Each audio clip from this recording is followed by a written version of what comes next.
की, श्री रामलला भगवान की, भारत माता की, भारत माता की, सरयू माता की, सरयू माता की। जय जय सीताराम।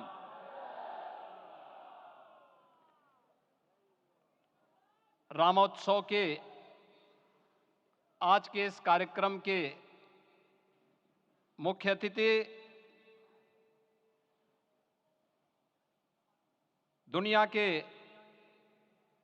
सबसे लोकप्रिय राजनेता, भारत के माननीय प्रधानमंत्री आदरणीय श्री नरेंद्र मोदी जी, राष्ट्रीय स्वयंसेवक संघ के माननीय सरसंघ चालक श्रद्धेय डॉक्टर मोहन भागवत जी, प्रदेश की माननीय राज्यपाल श्रीमती आनंदीबेन पटेल जी, श्री राम जन्मभूमि तीर्थ क्षेत्र न्यास के अध्यक्ष पूज्य महंत नृत्य गोपाल दास जी, श्री राम जन्मभूमि तीर्थ क्षेत्र न्यास के कोषाध्यक्ष पूज्य स्वामी गोविंद देव गिरि जी, महासचिव सम्मान्य श्री चंपत राय जी, देश के कोने कोने से यहां पर पधारे पूज्य संतजन, अपने अपने क्षेत्र के नेतृत्व देने वाले सभी उपस्थित महानुभाव, रामोत्सव के इस पावन पर्व के अवसर पर आदरणीय प्रधानमंत्री जी का मैं आप सबकी ओर से हृदय से स्वागत करता हूं, अभिनंदन करता हूं। इस अवसर पर पधारे राष्ट्रीय स्वयंसेवक संघ के सरसंघ चालक आदरणीय डॉक्टर मोहन भागवत जी का, अन्य समागत अतिथियों और महानुभावों का मैं हृदय से स्वागत करता हूं, अभिनंदन करता हूं। प्रभु रामलला के भव्य, दिव्य और नव्य धाम में विराजने की आप सभी को कोटि कोटि बधाई। 500 वर्षों के लंबे अंतराल के उपरांत आज के इस चिर प्रतीक्षित मौके पर अंतर मन में भावनाएं कुछ ऐसी हैं कि उन्हें व्यक्त करने के लिए शब्द नहीं मिल रहे हैं। मन भावुक है, भाव विभोर है, भाव विह्वल है। निश्चित रूप से आप सब भी ऐसा महसूस कर रहे होंगे। आज इस ऐतिहासिक और अत्यंत पावन अवसर पर भारत का हर नगर, हर ग्राम अयोध्या धाम है। हर मार्ग श्री राम जन्मभूमि की ओर आ रहा है। हर मन में राम नाम है, हर आंख हर्ष और संतोष के आंसू से भीगा है। हर जीवा राम राम जप रही है। रोम रोम में राम रमे हैं, पूरा राष्ट्र राममय है। ऐसा लगता है हम त्रेता युग में आ गए हैं। आज रघुनंदन राघव रामलला हमारे हृदय के भावों से भरे संकल्प स्वरूप सिंहासन पर विराज रहे हैं। आज हर राम भक्त के हृदय में प्रसन्नता है, गर्व है और संतोष के भाव हैं। आखिर भारत को इसी दिन की तो प्रतीक्षा थी। भाव विभोर कर देने वाली इस दिन की प्रतीक्षा में लगभग 5 शताब्दी व्यतीत हो गई। दर्जनों पीढ़ियां अधूरी कामना लिए इस धराधाम से साकेत धाम में लीन हो गई, किंतु प्रतीक्षा और संघर्ष का क्रम सतत जारी रहा। श्री राम जन्मभूमि संभवतः विश्व में पहला ऐसा अनूठा प्रकरण होगा जिसमें किसी राष्ट्र के बहुसंख्यक समाज ने अपने ही देश में अपने आराध्य की जन्मस्थली पर मंदिर निर्माण के लिए इतने वर्षों तक और इतने स्तरों पर लड़ाई लड़ी हो। संतों, सन्यासियों, पुजारियों, नागाओं, निहंगों, बुद्धिजीवियों, राजनेताओं, जनजातियों सहित समाज के हर वर्ग ने जाति पाति, विचार दर्शन, उपासना पद्धति से ऊपर उठ करके राम काज के लिए स्वयं को उत्सर्ग किया। अंततः वह शुभ अवसर आ ही गया जब कोटि कोटि आस्थावानों के त्याग और तप को पूर्णता प्राप्त हो रही है।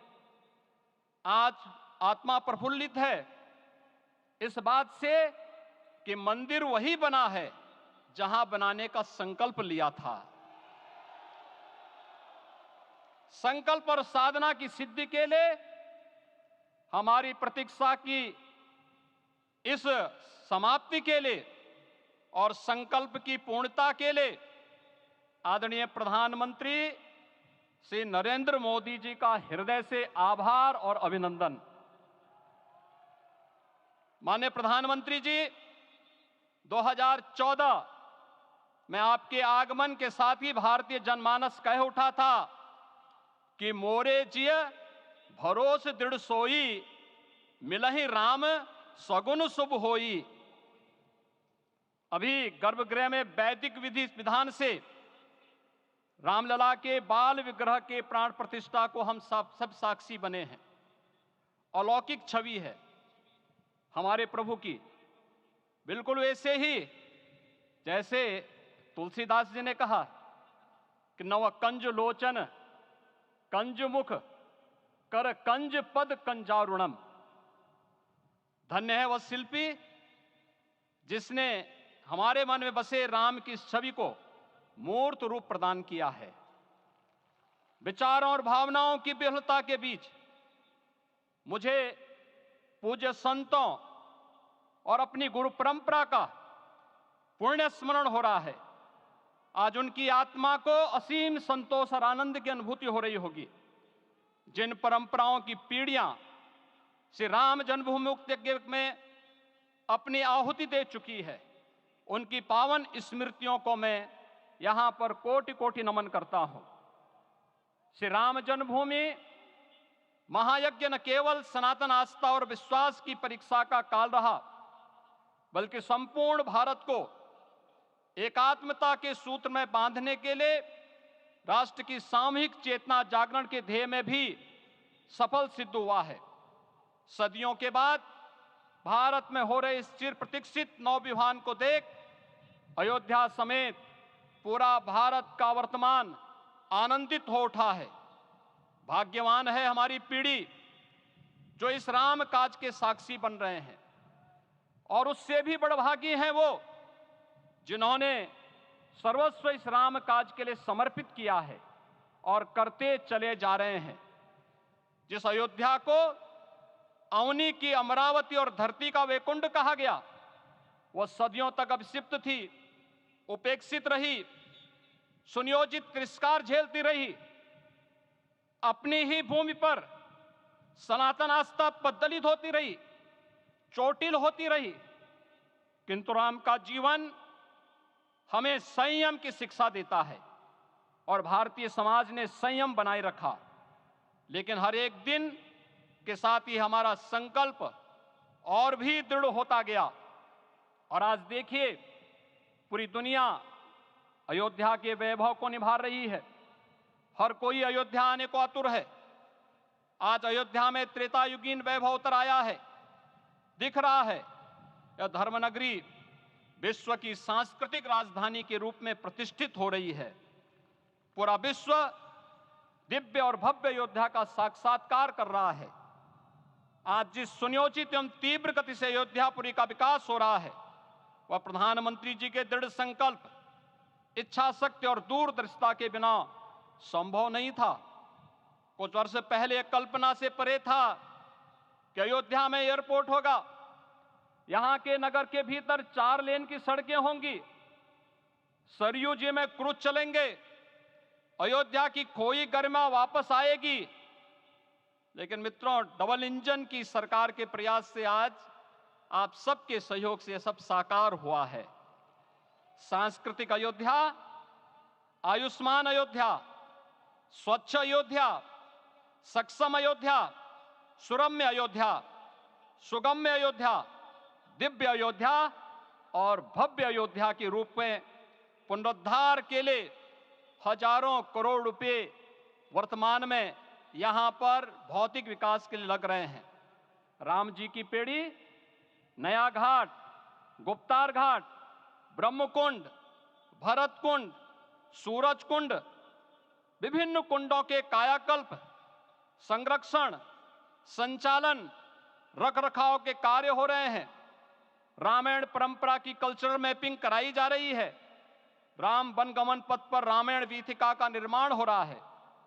नई अयोध्या में पुरातन संस्कृति और सभ्यता को संरक्षण तो हो ही रहा है, भविष्य की जरूरतों को देखते हुए आधुनिक पैमाने के अनुसार सभी नगरीय सुविधाएं भी विकसित हो रही हैं। इस मोक्षदायिनी नगरी को आदरणीय प्रधानमंत्री जी की प्रेरणा से अब सोलर सिटी के रूप में भी विकसित किया जा रहा है। पूरी अयोध्या में विश्व के सनातन आस्थावानों, संतों, पर्यटकों, शोधार्थियों, जिज्ञासुओं के प्रमुख केंद्र के रूप में इसे बनाने की ओर से अग्रसर किया जा रहा है। यह एक नगर या तीर्थ भर का विकास नहीं है, यह उस विश्वास की विजय है जिसे सत्यमेव जयते के रूप में भारत के राज चिन्ह में अंगीकार किया गया है। यह लोक आस्था और जन विश्वास का विजय है, भारत के गौरव की पुनर्प्रतिष्ठा है। अयोध्या का दिव्य दीपोत्सव नए भारत की सांस्कृतिक पहचान बन रहा है और श्री रामलला की प्राण प्रतिष्ठा का समारोह भारत की सांस्कृतिक अंतरात्मा को समरस की एक अभिव्यक्ति सिद्ध कर रहा है। श्री राम जन्मभूमि मंदिर की स्थापना भारत के सांस्कृतिक पुनर्जागरण का आध्यात्मिक अनुष्ठान है। यह राष्ट्र मंदिर है। निसंदेह श्री रामलला विग्रह की प्राण प्रतिष्ठा राष्ट्रीय गौरव का एक ऐतिहासिक अवसर है। निश्चिंत रहिए, प्रभु राम की कृपा से अब कोई अयोध्या की परिक्रमा में बाधा नहीं बन पाएगा। अयोध्या की गलियों में अब गोलियों की गड़गड़ाहट नहीं होगी, कर्फ्यू नहीं लगेगा। अभी तो यहां दीपोत्सव, रामोत्सव और यहां की गलियों में श्री राम नाम संकीर्तन से यहां की गलियां गुंजायमान होंगी, क्योंकि अवधपुरी का मैं रामलला का विराजना राम राज्य की स्थापना की उद्घोषणा भी है। राम राज्य बैठे त्रिलोका, हर्षित भये गए सब शोका। राम राज्य भेदभाव रहित समृद्ध समाज का द्योतक है और हमारे यशस्वी प्रधानमंत्री जी की नीतियों, विचारों और योजनाओं का आधार है। भव्य दिव्य राम जन्मभूमि मंदिर के स्वप्न को साकार रूप देने में योगदान देने वाले सभी वास्तुविदों, अभियंताओं, शिल्पियों और श्री राम जन्मभूमि तीर्थ क्षेत्र न्यास के सभी पदाधिकारियों को हृदय से धन्यवाद। पुनः आप सभी को रामलला के विराजने की इस ऐतिहासिक पुण्य घड़ी की बधाई। आदरणीय प्रधानमंत्री जी, आदरणीय सरसंघ चालक जी, माननीय राज्यपाल महोदया और आप सभी महानुभावों का मैं एक बार फिर से हृदय से स्वागत और अभिनंदन करते हुए हम सब जो संकल्प पूर्वजों ने लिया था उसकी सिद्धि की भी सभी को बधाई देते हुए प्रभु के चरणों में एक बार पुनः नमन करते हुए पूरे प्रदेश और देशवासियों को आज के इस रामोत्सव के अवसर पर कोटि कोटि बधाई और अभिनंदन देते हुए अपनी वाणी को विराम देता हूं। जय जय सीताराम।